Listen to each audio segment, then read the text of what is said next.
Баршаңызға сәлем, менің каналыма қош келіпсіз. Бүгін сіздермен қазақтың өте дәмді десерттерінің бірі женттің екі түрін жасап көрсететін боламын. Алда наурыз мерекесі келе жатыр, немесе жай қонаққа қойсаңыз да өте дәмді болады. Міндетті түрде видеоның соңына дейін қарап, менімен бірге жасаңыздар. Осында пакеттерге салып қойсаңыздар да морозилкадан кез келген уақытта шығарып дастарханға ұсына бересіз. Алдымен бірінші түрі классикалық түрін көрсетейін. Менде тары талқаны, кез келген талқан түрін қолдансаңыздар болады, өзіңізге ұнаған.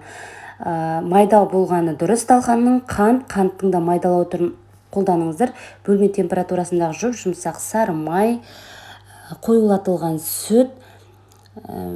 Дәміне қарай мен осы түрін қолданған ұнайды, өзіңіз кез келген түрін қолдана бересіз. Барлығын салып араластырып, жақсылап араластырамыз.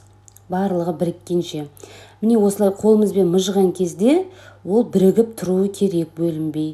Сосын өзіңіз дәміне қарай ұнатып жатсаңыз, мейіз қоссаңыз болады, қалағанша. Ал жаңғақ қоссаңыз да болады, яғни грек жаңғағын. Ол міндетті емес. Егер осында силиконовый форма болатын болса, барлығын аз-аздан салып, әбден үстінен басып, тығыздап саламыз. Егер арасында ауа қалып кеткен, өте аз етіп салып қоятын болсаңыз, шығарған кезде бөлініп кетеді. Сондықтан үстін басып саламыз. Егер онда силиконовый форма болмаса, осында құрт пішіндес етіп, жақсылап қолымызбен қысып, осылай жасап шығамыз. Морозилкаға 1-2 сағат шамасында қойсаңыз, қатып қалады. Ал енді екінші түрін көрсетейін. Тарымен жасалынатын түрі. Тарыны өте әбден тазалап жуып аламыз. Печенье, талқан, қант қажет болады. Печеньенің түрі дәмі жақсы үгітілетін печенье болғаны дұрыс. Печенье емес, кейбіреулер жент қосып жатады. Өзіңіздің қалауынша, енді үйде бар заттармен жасап жатырмын.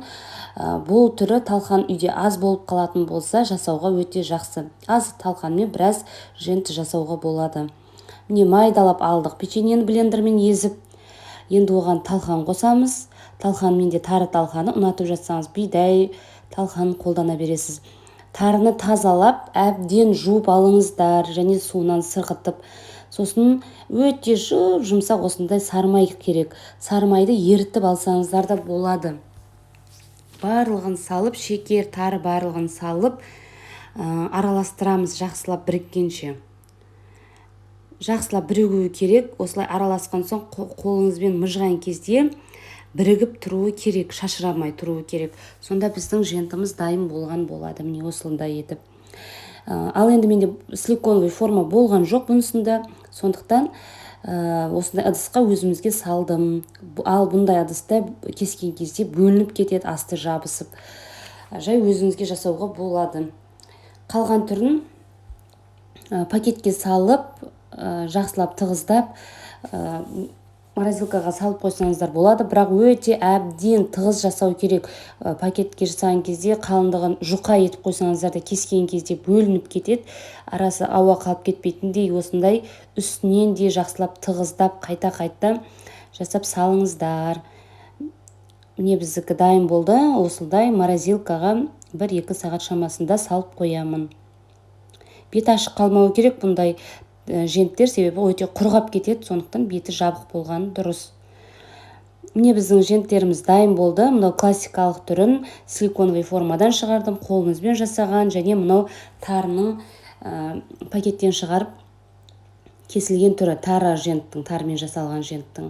Өте дәмді болады. Қазақтың ұлттық тағамдарының бірі ғой. Басқа кезде жасасаңыз да, наурыз мерекесіне жасасаңыз да, емізулі келіншектерге де өте құнарлы, тәтті. Міндетті түрде жасап көріңіздер. Сіздермен болған Умида.